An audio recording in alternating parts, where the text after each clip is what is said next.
All right, today we're jumping into the story of one of the most powerful symbols from World War II, Rosie the Riveter. Now, she's way more than just a cool poster. She represents millions of real women who stepped up to build the very machines that would win the war. And their story, well, it all starts with a gigantic problem. So think about this for a second. It's the early 1940s, and the United States is facing this massive dilemma. Millions of men are heading off to fight, which is great for the military, but it leaves a huge gaping hole in the factories back home. The very factories that are supposed to be cranking out planes, tanks, and ships. So how on earth could the country possibly keep up? See, the US had made this huge promise to be the arsenal of democracy, basically the main supplier of weapons for the Allied forces. But without workers, those assembly lines would just grind to a halt. The whole war effort was seriously at risk. They needed a radical solution, and they needed it fast. And that solution was to turn to a group of people who had been almost completely shut out of heavy industry until then: women. The government knew it had to launch a massive, convincing campaign to get millions of them to trade their kitchens for the factory floor. This is where the star of our story really comes in. To solve this huge labor crisis, the government couldn't just ask nicely. They needed a powerful symbol, an icon that people could rally behind. And so they created one that would become famous all over the world: Rosie the Riveter. To get the message out, the government used something called propaganda. Now, propaganda is basically a giant advertising campaign. But instead of selling you a car or a soda, it's selling an idea. And in this case, the big idea was that it was every woman's patriotic duty to go work in a factory. And this was the face of that idea. Rosie was designed to look strong, confident, and totally ready to work.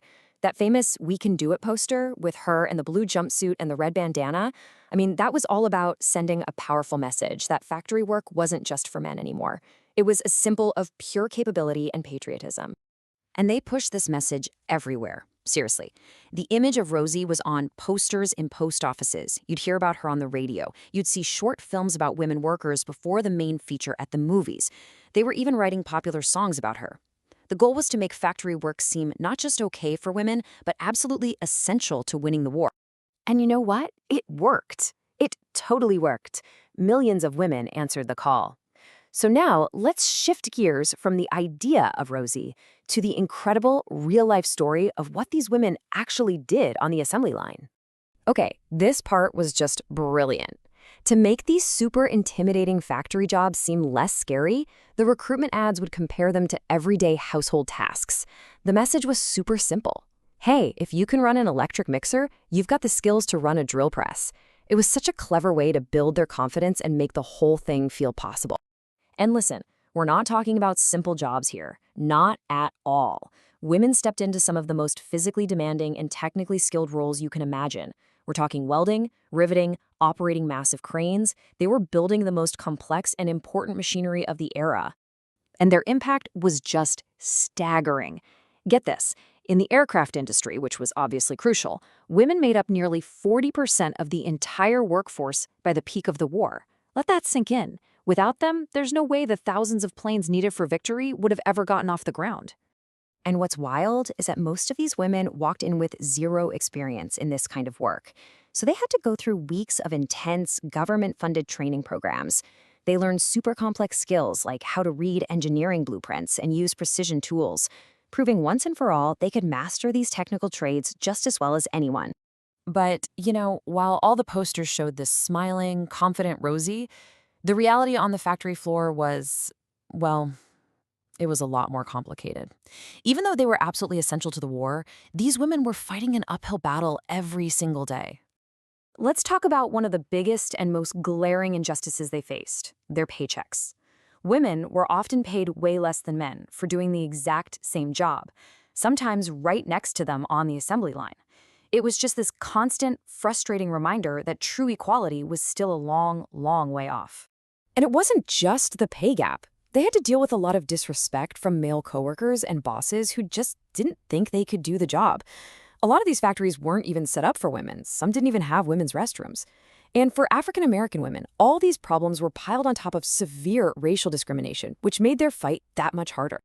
And just imagine, after a long, grueling, noisy shift in the factory, their day wasn't even over. They went home to what historians call the double burden. That meant taking on all the traditional domestic work, cooking, cleaning, raising the kids, all while dealing with strict wartime rationing of food and other goods. It was absolutely exhausting. So, the war finally ends. What happens next?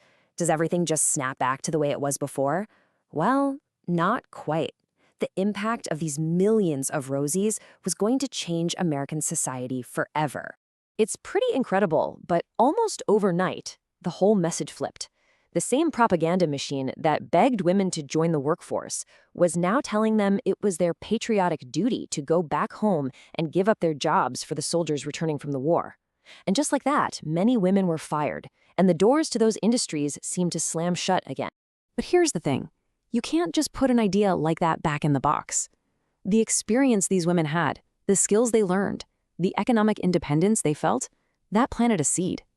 The memory of their own success and capability helped fuel the big women's rights movements in the 1960s. And today, Rosie's image is still a global symbol for empowerment and equality. When you look back, this whole era was a massive turning point. It proved on a national scale that women could handle any job thrown at them. It completely changed how girls and young women thought about their own futures and what careers were possible. It wasn't just about winning a war. It was about building a totally different future. And that, right there, is the real legacy.